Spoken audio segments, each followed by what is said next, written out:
A warning before we begin. This podcast is explicit in every way. Previously on Louder Than A Riot. Bobby Shmurda! He was in the street longer than he was famous. We don't call ourselves no gang members. We a family. But my son needs justice. When you get locked up, all the rap shit go out the window. Right now I'm in jail, and I'm just trying to get home. I'm thinking about my freedom. There's a song Bobby released about a month before the raid at Quad Studios. It's called Wipe the Case Away. And if you listen to it now, it feels like a premonition. I told my lawyer I got 40 on me. Is you trying to go to court for me? Be trying to put a charge on me. Ooh, why they wanna lock the doors on me? Why they wanna put some fraud on me? Just hours after that Quad Studios raid in December 2014, that premonition becomes Bobby's reality when he appears in court for the first time alongside his brother Fame and their lawyer. The court clerk addresses Bobby by his government name, Akil Pollard.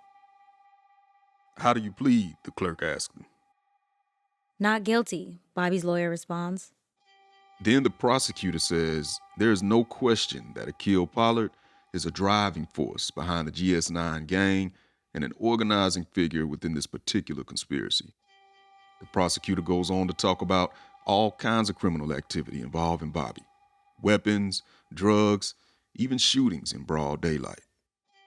Bobby is facing a long list of charges, including weapons possession, reckless endangerment, conspiracy to sell narcotics, and even conspiracy to commit murder. It's bullshit. That's why they always put conspiracy on you. So if they can't get you on one, they could get you on one charge.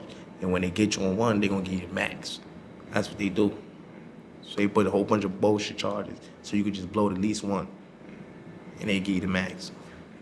Yeah, Bobby, he watched two of his closest friends, A-Rod and Rasha, go to trial and get convicted for the murder of Brian Antoine and other shootings. Both were handed what could amount to life sentences. A-Rod got 53, Rasha got 98. How the law works is when you go to trial and stuff like that, they usually paint pictures. They don't go by their law. Motherfucker told me about some 30 years. That's 30 years.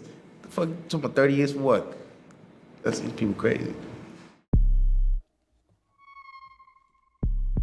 I'm Rodney Carmichael. I'm Sidney Madden, And this is Louder Than A Riot. where we trace the collision of rhyme and punishment in America. And our final episode of the Bobby trilogy is Bobby Shmurda versus the law. We talk to the prosecution, the defense, and the man caught in the middle. Legally, Bobby has two choices on his hands. He can face a jury trial and risk getting decades in prison, or plead guilty for a fraction of the time. But really, the only choice in Bobby's mind is go for crew or go for self.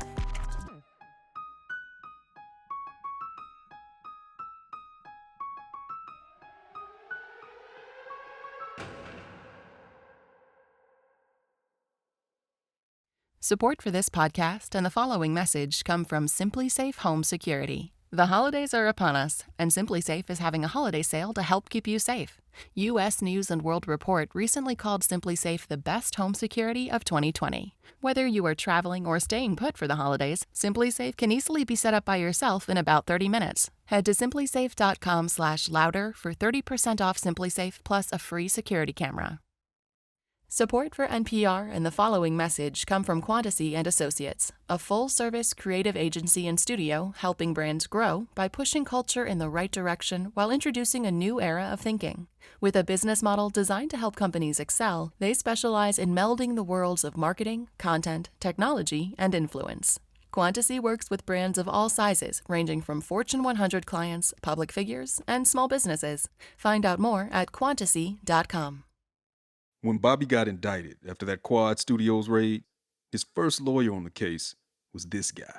Poor excuse for criminal defense attorney, Howard Greenberg at your service. Yeah, Howard's earned himself a lot of nicknames over the years, like New York's last chance lawyer. But he's probably best known as a real-life Better Call Saul. Before Bobby was implicated in this conspiracy case, Howard had previously helped him beat some weapons charges. Well, he was my favorite old Jewish man because you understand I had never met him and I never heard of him. So when I got a call that someone wanted me to represent Bobby Shmurda, I said, look at this. I'm finally going to get to represent an old Jewish guy in court, Bobby Shmurda. And if that's not a Yiddish last name, I don't know what the hell is. So as you can probably tell, Howard is pretty eccentric. He's got dyed jet black hair and a baggy suit.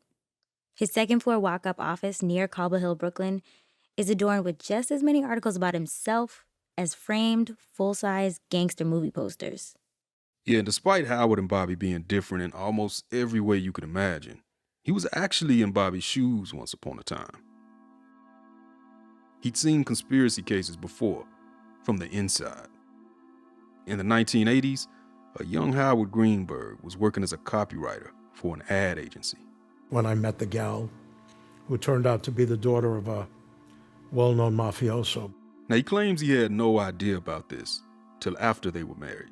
Then, in the spring of 1984, their home got raided by the feds. They arrested and took into custody and destroyed my then family by marriage. Yeah, his wife's family had been implicated in the infamous Pizza Connection case. The Sicilian Mafia had been smuggling heroin and cocaine into the U.S. and selling it through pizzerias across the country. And by the time it was tried, it was the longest federal trial in the history of the United States of America. 24 people were tried under the RICO Act. And RICO was created way back in 1970 in order to take down organized crime rings that had plagued big cities like New York and Chicago for decades. You know, think mob families like the Gambinos, organizations with hierarchy. Yeah, and remember earlier this season, we told you how RICO was used to take down DJ Drama in that mixtape raid in 2007. Conspiracy laws like RICO allow prosecutors to hold anyone in the entire enterprise responsible for the worst thing someone in the circle has done. Conspiracy is an agreement to do something illegal with one or more people, and then someone who's a part of the agreement just has to commit a single act in furtherance of the conspiracy. 20 Pizza Connection conspirators were convicted due to a wiretap, a paper trail, and witness evidence.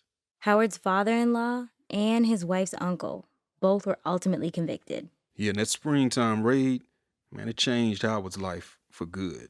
So anyway, that's how I got into this business. That day, with the FBI locking up people I loved and dogs crawling all over our home in Stone Ridge, New York, that day I decided to become a criminal defense attorney. Now, even though GS9 was not being prosecuted under federal RICO law, like Howard's former family, all conspiracy laws have similarities. So Howard felt like he knew how to defend Bobby successfully. He decided Bobby needed to distance himself from GS9 in order to make claims of conspiracy as flimsy as possible. You're not your brother's keeper, you know?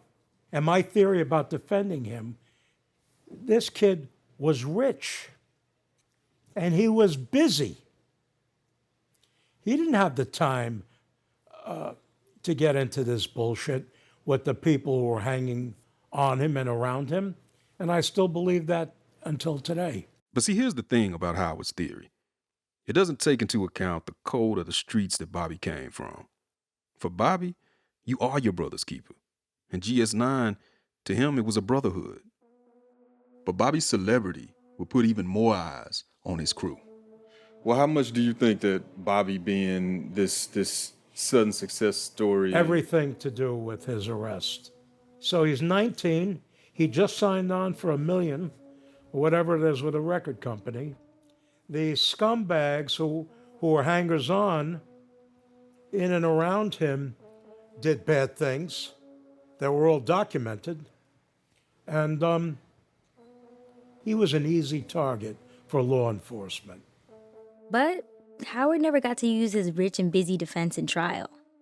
According to Howard, he was fired out of nowhere by Epic Records, who Bobby says was footing the bill.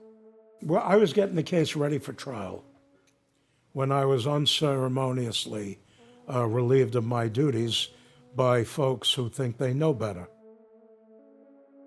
This is also around the time that the Office of the Special Narcotics Prosecutor picked up Bobby's case. And the case was transferred from the Brooklyn court system into Manhattan. And the Special Narcotics Prosecutor was going to make Bobby's case even more of an uphill battle. Yeah, and this is a super unique office, Special Narcotics Prosecutor. None like it anywhere else in the country. It has really broad powers, too. See, unlike a district attorney's office, it has citywide jurisdiction and takes cases from all 5 boroughs, especially drug trafficking rings that distribute all over the city. Our office's mission is to focus on the critical issues that are facing the city and their relationship to drugs. That's Bridget Brennan. She's been the head of the Special Narcotics Office for 22 years, and it's expanded under her watch. A decade or two ago, GS9's case probably wouldn't have ended up in her office. But by 2014, crime was on the decline in New York. Arrests for murder and drug felonies had gone down. So even though the amount of drugs GS9 was pushing seemed small, she says GS9's violence is what stood out. This organization was involved in a spate of violent crime here in the city. Neighborhoods were terrorized, and it initiated with complaints about dealing drugs. Notice what she calls GS9, an organization. That's going to be important later. Yeah, and with crime as low as it was, Bridget had the bandwidth to take down GS9. Plus, conspiracy law gives prosecutors lots of flexibility to build a case, especially one who's already as powerful as Bridget Brennan. To prove a conspiracy charge, you have to show that defendants made an agreement to break the law. And Bridget's office brought in evidence like social media posts and phone conversations in order to prove that. And what's important about a conspiracy charge, certainly to a jury or to a judge, is that it allows you to put people in the context so that it's not merely possessing a weapon without any kind of context of how or why. And so it allows them more information and a better insight. And so it's an important tool. Information. Insight. She's basically saying that conspiracy law gives her the ability to put together a narrative about the group and tell a story in court that can easily persuade a jury. When it came to Bobby's involvement, the prosecution's story was this. Police caught Bobby with guns, artillery for GS9's ongoing gang war. And even though Bobby may not have been part of the shootings of Brian Antoine or the female bystander, according to Bridget, he was still complicit in those shootings. I think the way we characterized him was a driving force. Now, Bridget, she says she didn't take Bobby's celebrity into account. But she points out that the crimes didn't stop when Bobby got famous either. As the group's musical efforts seemed to get more traction and more notoriety, the violence actually escalated and became more reckless and bolder. Police say 5 shootings happened after Hot Boy went viral, and one of them even happened in Miami while Bobby was there for a scheduled performance. And according to Bridget, Bobby was making a lot of money off music and flipping that money to fund the beefs. So instead of music lifting Bobby out of trouble, like Shaw had hoped, Bridget argues it dragged him lower. It actually fueled more violence. And as part of that narrative, Bridget's office used conspiracy law to add conspiracy to murder on top of Bobby's list of charges. His name even appeared at the top of the initial NYPD press release. His bail was set way higher than most of his friends at $2 million. If the prosecution was treating GS9 like modern-day mafia, Bobby was most definitely being painted as the mob boss, the kingpin. And the sentences that were being passed down were as harsh as if they actually were a mob family. Remember Rasha and A-Rod? They're going to spend most, if not all, of their lives in prison. Now, we asked Bridget if prosecutors like her ever take into account the overarching circumstances that contribute to living this type of life, that make it possible for Bobby to be selling crack since the 5th grade, or if they only see long prison sentences for young black men as the solution to the problem. Well, of course, we think about what can be bigger, broader solutions. And I think you also have to keep in mind that this neighborhood, all the neighborhoods in our city are full of people who struggle. And this kind of behavior is very rare behavior. I mean, a lot of people have it tough. And they manage to live their lives peacefully, lawfully, and they are victimized by gang violence. So the real challenge is, how do you balance all that out? She says Rasha and A-Rod were old enough to know better and pointed out that they never showed any remorse in the courtroom. Yeah, I mean, basically what she's saying is sometimes you got to take out the bad apples so they don't spoil the big apple. And obviously, earlier interventions are critical, but by the time the case or something like this is something we become involved in, it's often long past those times.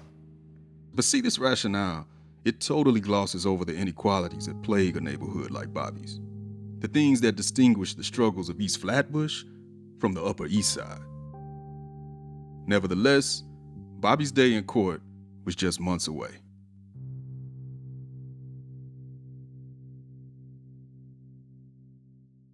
This message comes from NPR sponsor Yogi Tea. We know that sometimes finding a moment for yourself isn't so simple, but self-care doesn't have to be complicated. In fact, it can be as simple as brewing yourself a warm, comforting cup of Yogi Honey Lavender Stress Relief Tea. With soothing aromatics like lavender, chamomile, and lemon balm, this relaxing herbal tea blend encourages you to take a moment to pause, step away from the chaos of the day, and sip your way to a more stress-free state of mind. Find your flow with Yogi Tea. What does it take to start something from nothing? And what does it take to actually build it? I'm Guy Raz. Every week on How I Built This, I speak with founders behind some of the most inspiring companies in the world. How I Built This from NPR. Listen and share with your friends.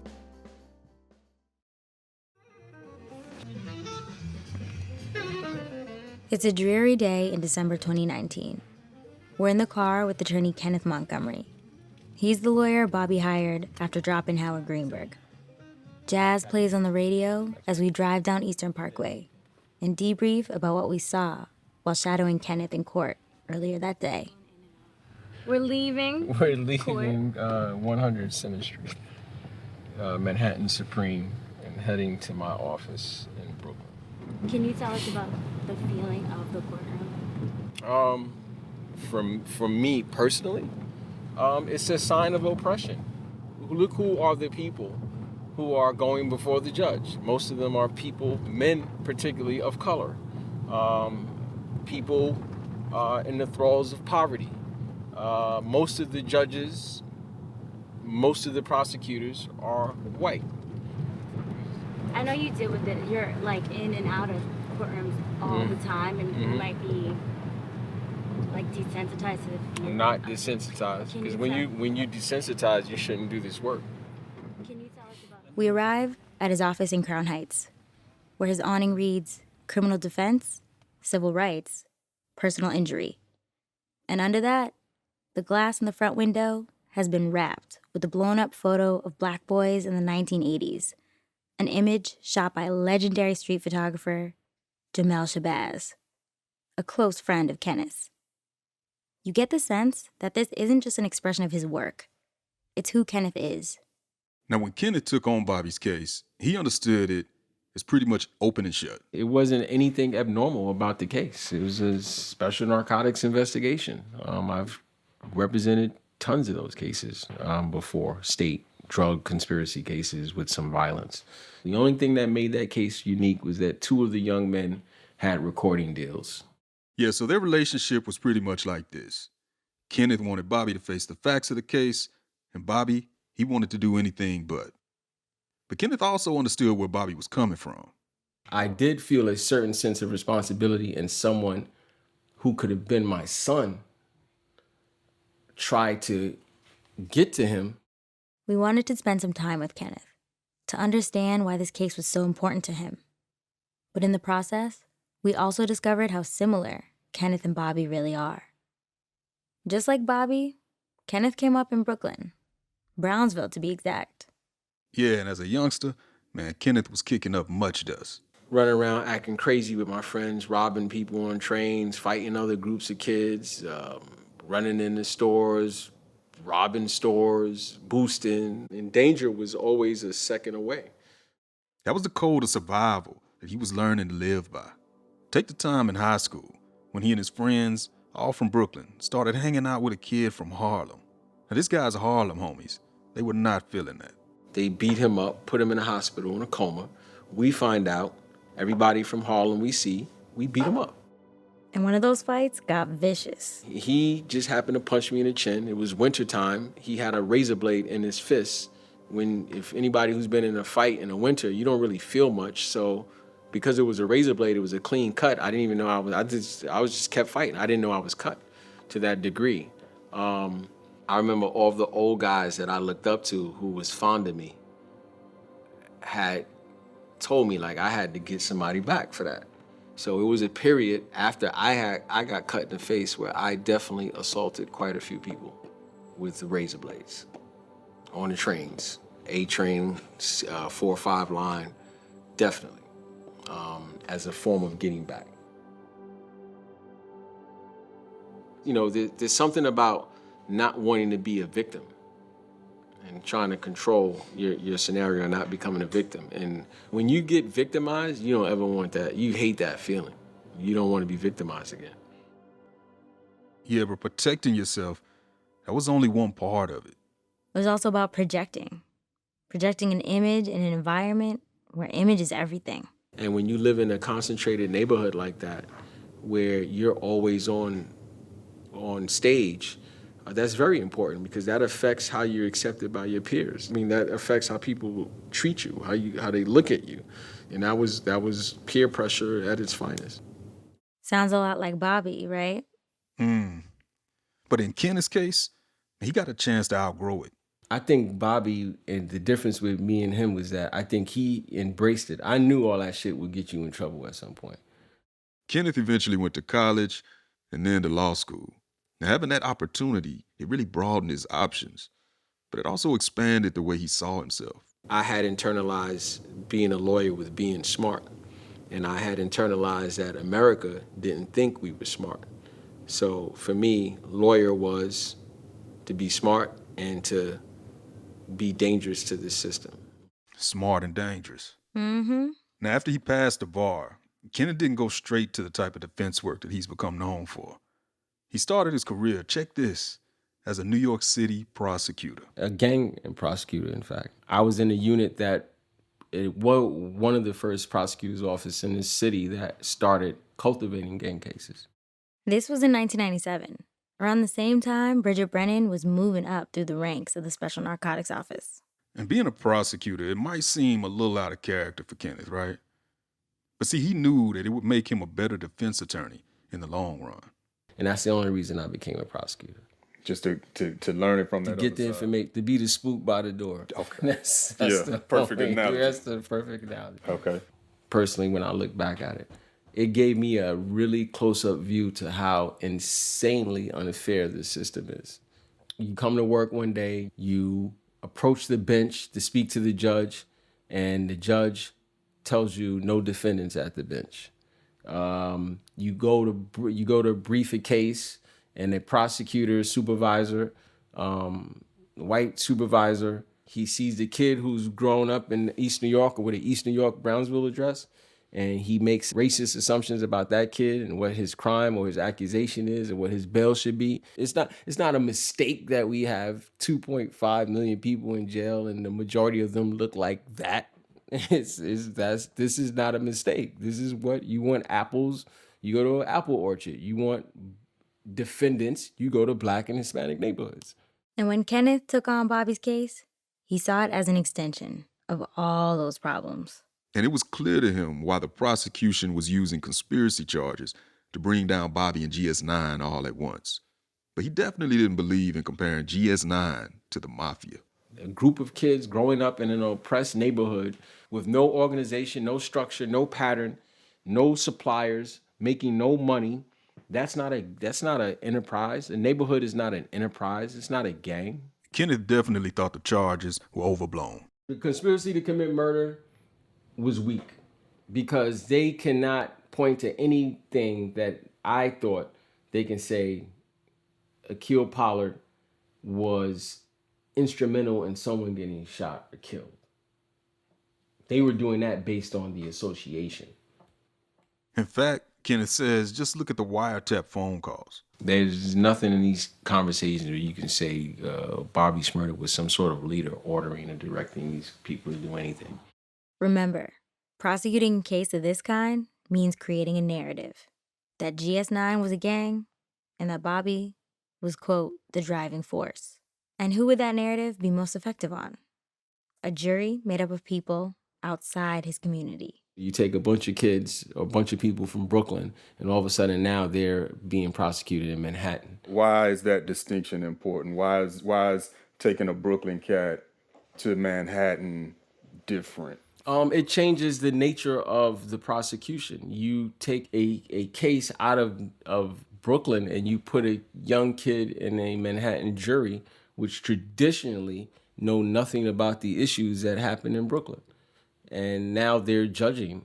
That's not a judge of your peers.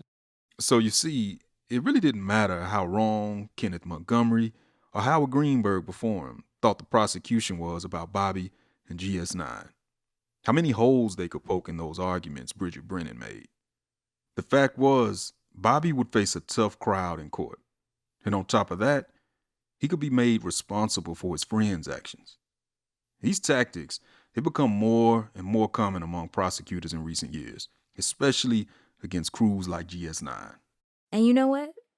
GS9's prosecution isn't even the most blatant example of this. Prosecutors are still using conspiracy law as justification to round up groups of Black men all the time. Not long after the GS9 raid, there was a federal RICO case that happened in 2016, known as the Bronx 120. Sources say hundreds of gang members are being arrested this morning here across the Bronx. It's happening now as we speak. We're in front of the 43rd Precinct Station House in the south. The massive raid, co-organized by the NYPD, DEA, and Homeland Security, is considered one of the biggest gang takedowns, quote unquote, in U.S. history. That's 120 people rounded up in the middle of the night. An army of police officers in tactical gear swept through the Bronx neighborhood of Eastchester. The district attorney at the time said the men were charged with racketeering, narcotics, and illegal firearm charges. But that's not all. There are 8 homicides associated with that sweep. That's 112 who didn't do the homicides. All getting painted with you're in a RICO conspiracy that includes murder. That's Babe Howell. She's a professor of criminal law at City University of New York and a seasoned defense attorney. Babe's been following the policing of street crews for years, and she draws a huge distinction between crews and gangs. The way she puts it, crews don't have hierarchies or rules. There's no beating in and beating out, but the NYPD and prosecutors, they see it differently. They still call them gangs, and they prosecute crews as organized crime outfits. Even actual proof of membership is not needed. The colors you wear, the bodega you go to, your cousin, your yearbook photos, all of that can be used as evidence that someone's a gang associate or gang member.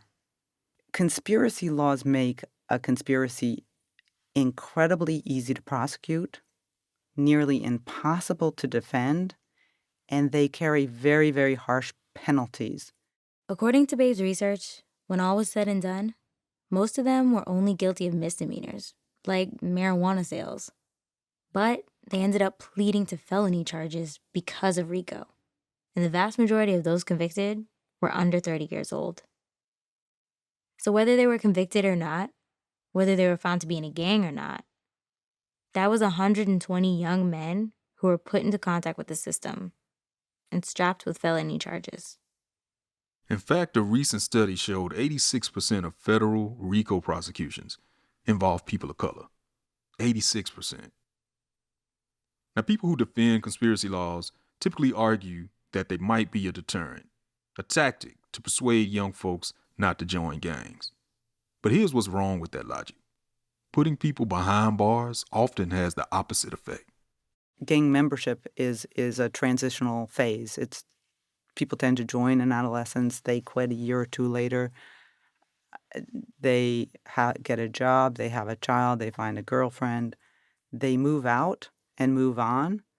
It's very unusual for a gang member to stay a gang member over years or decades. But if we arrest, prosecute, and imprison at this critical moment in life, then the gang identity becomes the most important part of their life, and they're usually trapped by the criminal justice system, by the felony records, into identifying even more strongly with the gangs. Even though Bobby's crew was smaller than the Bronx 120, they were facing a similar kind of case.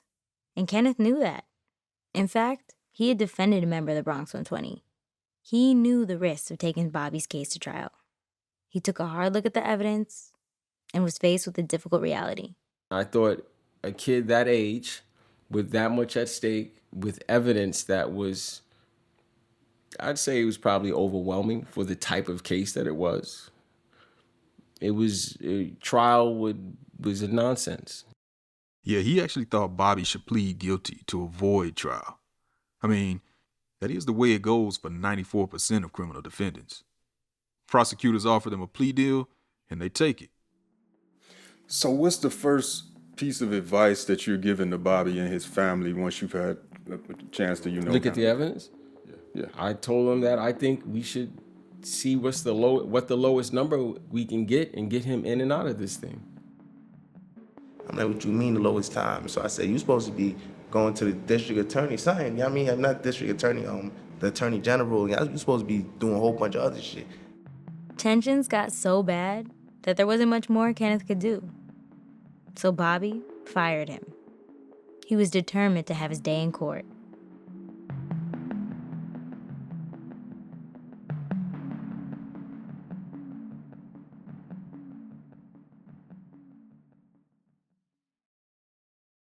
Support for this podcast and the following message come from Marguerite Casey Foundation, creating greater freedom for changemakers to create a truly representative economy. Marguerite Casey Foundation believes working people and their families should have the power to shape our institutions, our democracy, and our economy. Shifting power, powering freedom. Learn more about the foundation at www.caseygrants.org and connect with the foundation on Twitter at Casey Grants and on Facebook.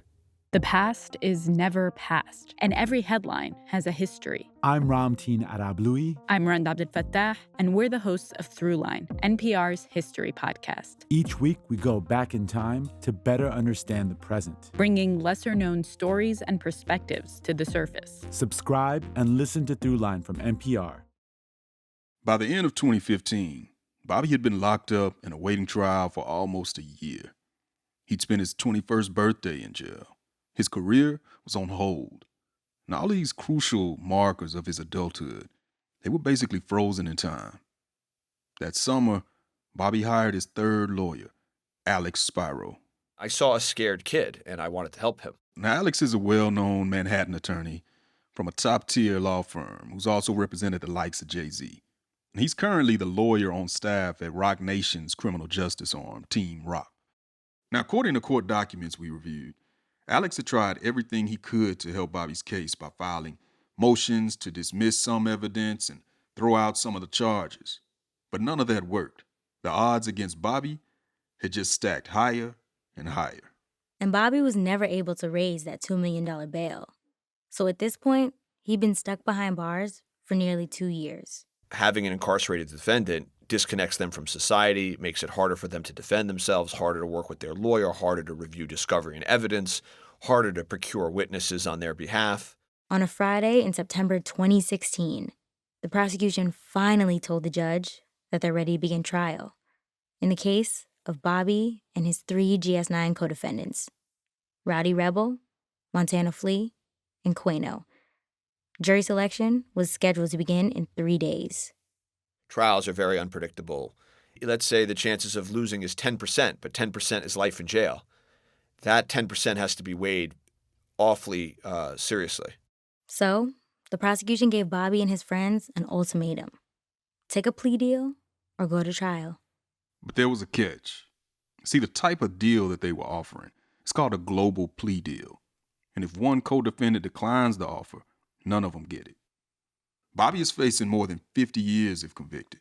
And even though Alex believes the case against Bobby is overstated, he still saw it as an uphill battle. Because they had him in jail, right, and they had already taken 2 years from him, they were in a better bargaining position than he was. So according to court transcripts, here's what went down next. One by one, the judge asked the defendants if they accept the prosecution's terms, if they would take the plea deal. Again, that's Bobby, Rowdy Rebel, Montana Flea, and Quano.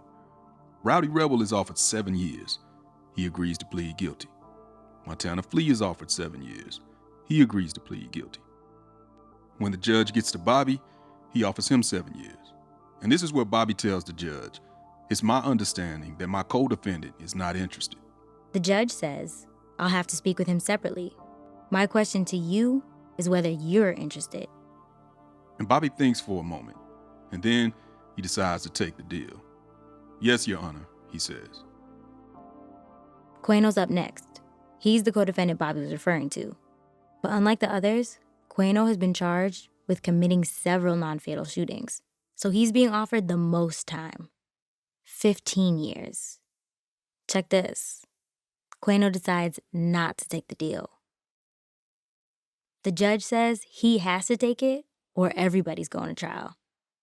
Alex remembers this moment as being tense. For anybody who's in that kind of a situation, how could it not be scary? How could it not be overwhelming? How could it not be frustrating? The lawyers approach the bench to hash out this deal. And in the end, Quano gets severed from the deal, so Bobby, Rowdy, and Montana are allowed to take the plea without him. And Quano, he ends up going to trial and being found guilty. And he's sentenced to a minimum of 117 years for 23 counts, including attempted murder.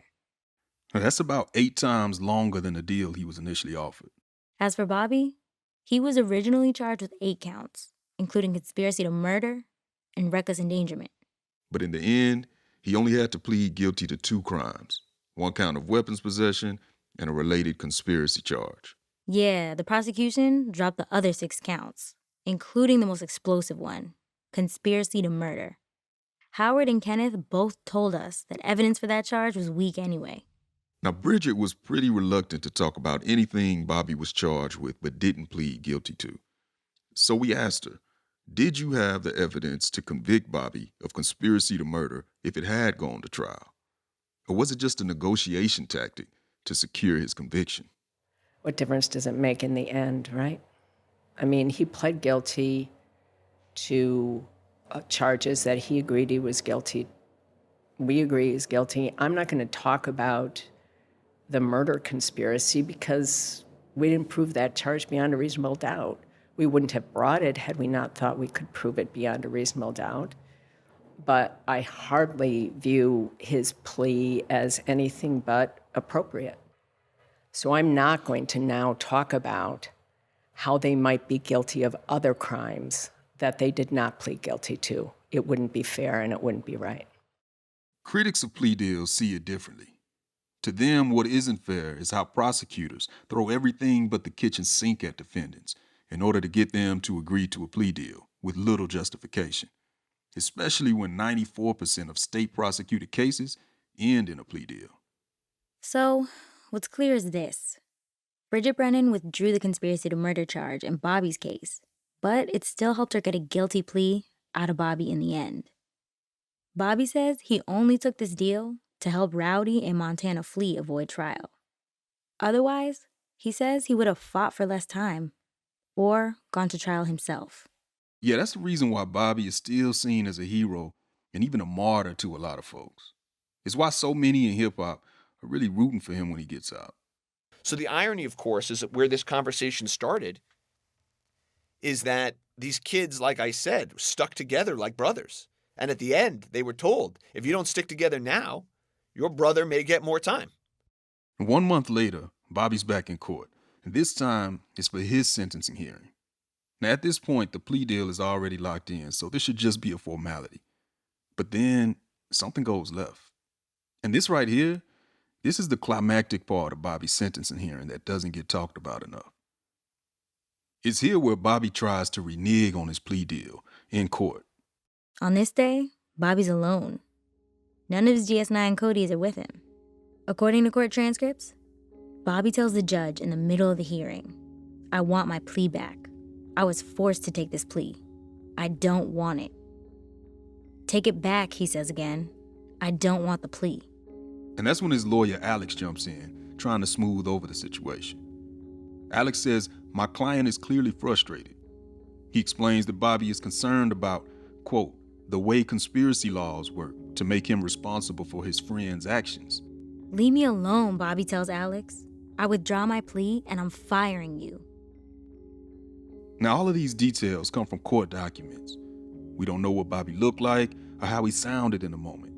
But based on the transcripts, it definitely seems like he's frustrated and unwilling to accept this outcome. Prosecutors have used these conspiracy laws to rope him into pleading guilty, and to him, it obviously feels unfair. Yeah, I mean, think about where he's at. He's on his third lawyer. He's not satisfied with the deal he's getting. But he's also seen his friends go to trial and get some brutal sentences. Bobby sees this moment as his last chance to challenge a process that doesn't make sense to him. We asked him about that when we interviewed him. I was going to take the plea because I didn't feel like the evidence wasn't good enough for me to be taking a plea. We also asked his lawyer, Alex, about the moment Bobby tried to fire him. All I can say is on something that has this much on the line and this much emotional charge with somebody young whose the system in many ways failed, I would expect that a person would have second thoughts about it on a day-by-day basis, right? I mean, because you never know what would have happened down road number 2. The judge tells Bobby it's too late and that his outburst is also not the formal way to submit that kind of request. "I was satisfied when I accepted your plea that your plea was voluntary," the judge tells him. Then he sentences Bobby to a maximum of 7 years in prison.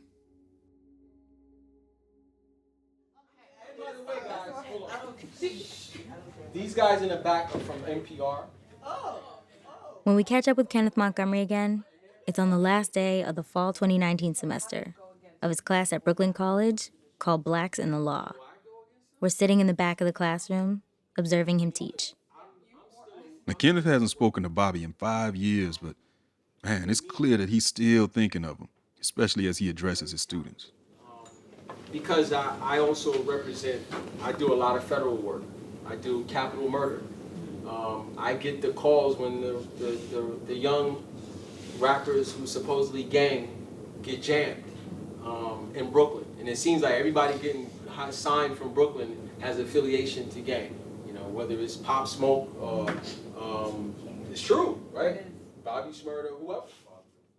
He's basically recapping the entire semester, pointing out how these cases involving rappers are part of a bigger history of systemic injustice. And that's more or less what we talked about a couple of classes ago when I said that there was this gentleman's agreement by both sides, the most powerful political parties in this country, that this society would be run and inspired by a racial caste system. And one of the ways that it's done it is the legal system. At the end of class, Kenneth passes out final papers. Denzel, Gabrielle. And that's it, guys. I really enjoyed it.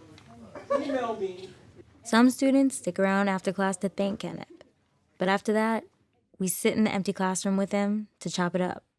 We asked him what he thinks Bobby's story says about the link between hip-hop and mass incarceration.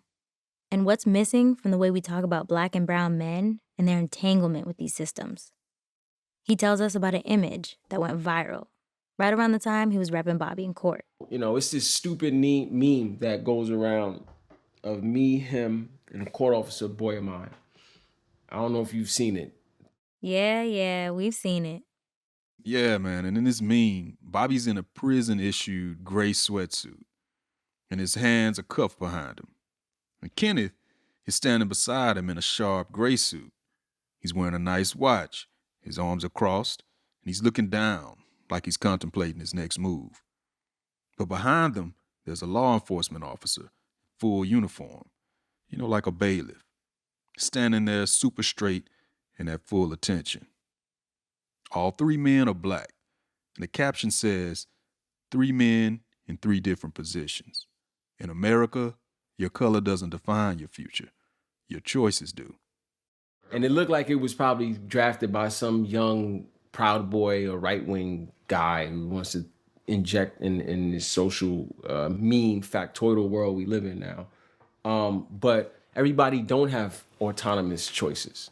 Everybody got choices. Everybody don't have free autonomous choices. Your ability to have a free and autonomous choice is impacted by the community you come from. I think Bobby was doing in the street what he was bred to do. White America, corporate America, saw the commodity in it. So it's like America commodified Black pain, Black death, and it did it really, really well. It did it so efficiently and seamless that we don't even question it anymore. But see, then on the flip side, like, you also got to acknowledge that for a lot of cats, hip hop is a way out. Yeah, but listen, let's do the numbers on that. What's the numbers on that? Like, the numbers is like, you're gonna need fairy dust if you think that, here's the problem. With media, it gives the impression that the odds are greater than what they actually are. White kids are getting the same music and information. Why isn't that white kids want to be entertainers? They have more options.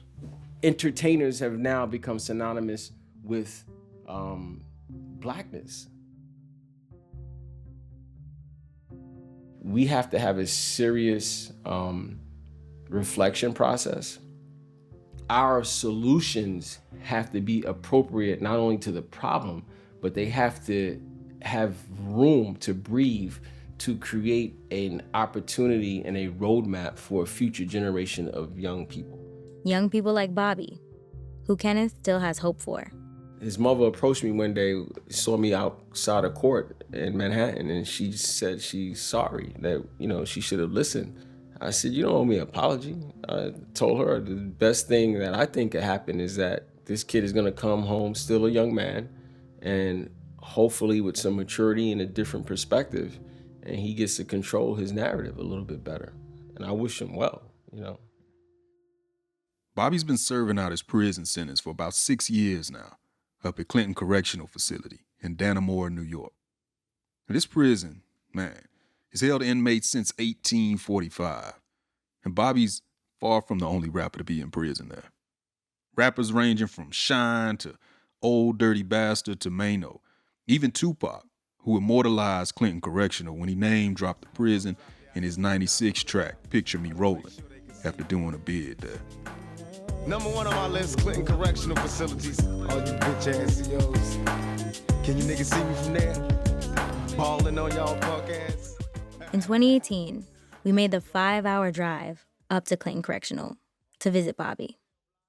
And the first thing you notice once you get up there is how much the prison seems like the center of gravity for the whole town. It's just scattered houses, a couple car dealerships, and then these 60-foot-high gray walls shoot straight up to the sky.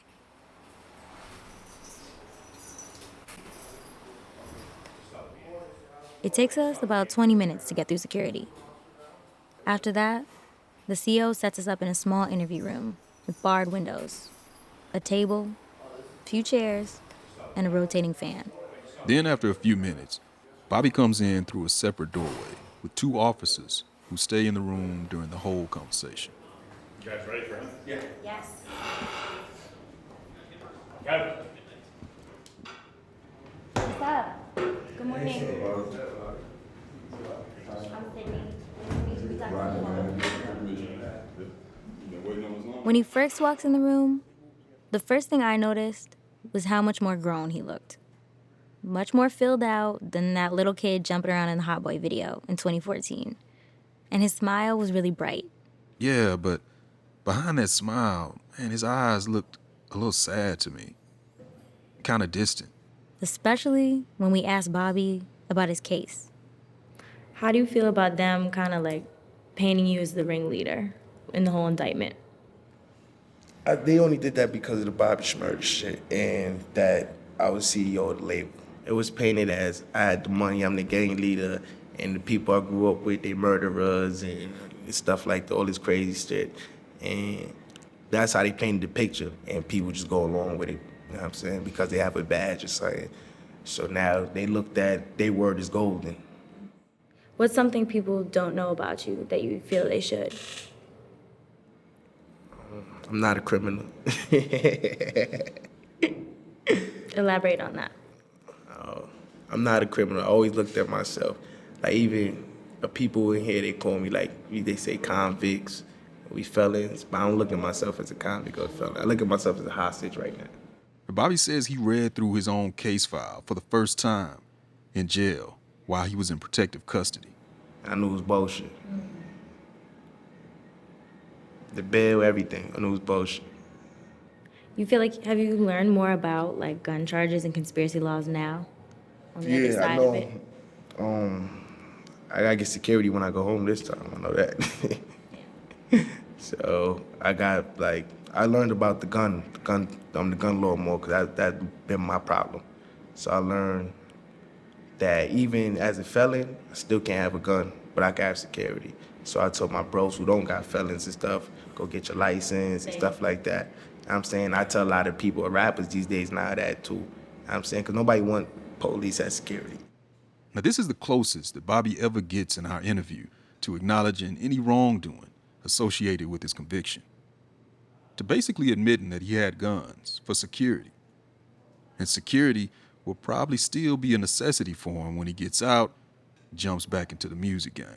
Yeah, and he's ready to get back. He's still keeping his ear to the streets. Do you stay up to date on what's happening in hip-hop right now? Yeah, all my bros out there, they run around with a lot of the new rappers. Nice. And how you get it in here? How you get to listen to... It's like 18th centuries in here, we got cassette players. This shit's crazy. I ain't never seen a cassette player in my life since I got here. I'm like, what the fuck? You got cassette players. This shit is crazy, like the 1800s. Yeah. In the years since Bobby went away, the sound of New York has definitely changed. UK and Chicago drill has migrated to New York and been mixed with the West Indian flavor of the Brooklyn streets Bobby grew up on. Now, Brooklyn drill is taking over, and artists like the late Pop Smoke or even GS9 affiliated acts like Fabio Foreign or Fetty Luciano, they're making waves.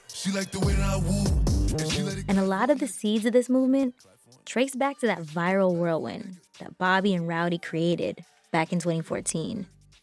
That's another reason hip-hop fans can't wait for Bobby to come home, to see and hear what he'll do with the evolution of this sound. It's gonna be that shit. That nigga gonna spit, rip, he gonna go. You don't lose that. That shit is him. It's in him. DNA. Even after how everything went down, Bobby's former A&R, Shot Money XL, still believes Bobby's future is bright. And unlike the last big-name Brooklyn rapper, Tekashi 6ix9ine, who came home from prison regarded as a snitch for testifying against his crew on the stand, Bobby's set to be celebrated as a hometown hero for sticking to the G-code. This next shot he got, make the wisest decision. I want him to grow, do his thing, make all the money he didn't make, plus more, become a Jay-Z, become that guy that become the example, you know what I'm saying? Change it. Change the paradigm, man. He could do it. All eyes is on him like Tupac, man. You know what I'm saying? Don't do the wrong thing, man.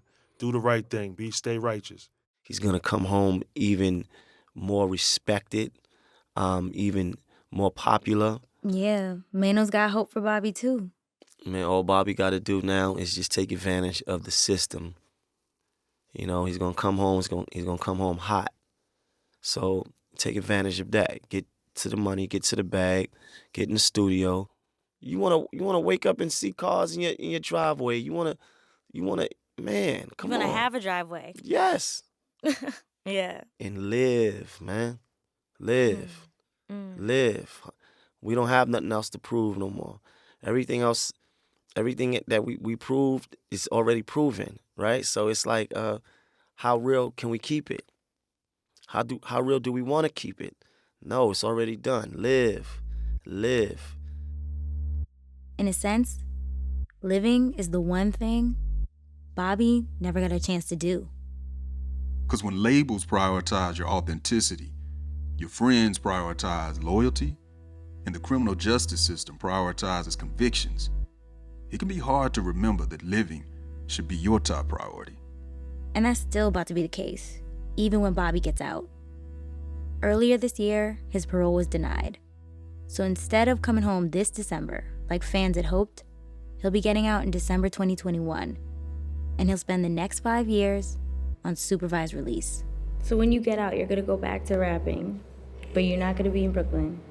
No. But you're still gonna be at Epic. Yeah.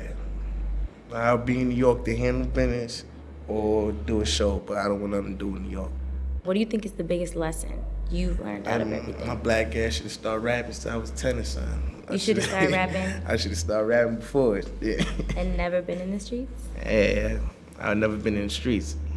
I mean, so a lot of people, my biggest regret is not following it earlier than I should have. I followed my dreams earlier, yeah. But in a sense, the streets gave you your flavor too. Right. Yeah, it gave me a whole lot. Gave me the story, flavor, 20 hours in the cell. I mean, dead friends, a bunch of shit.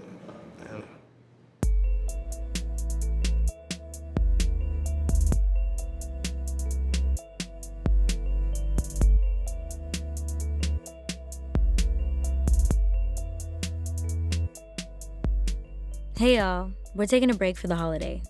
We'll be back with our next story in 2 weeks, on Thursday, December 3rd. In our next episode, Isis the Savior breaks down the ways women are written off in prison and in hip-hop. How can rap help heal carceral trauma? Think about the music industry. It's really like only 5 labels in the world. And who owns them? Old white men funding black toxicity.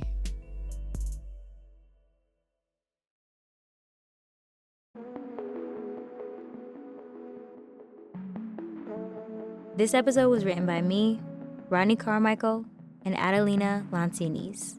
Michael May edited this one, with help from Chiquita Pascal and Chinjarai Kumanyika.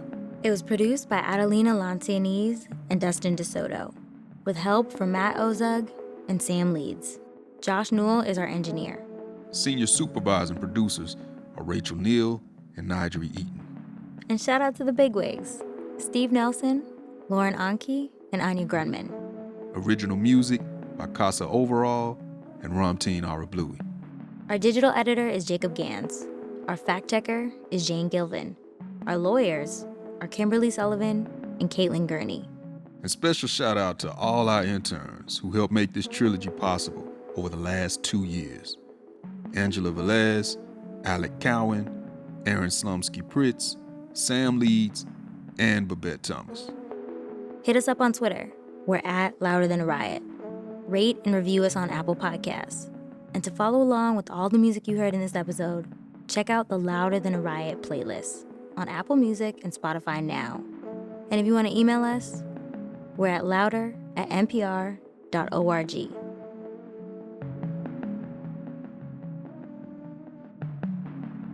From NPR Music, this has been Louder Than A Riot.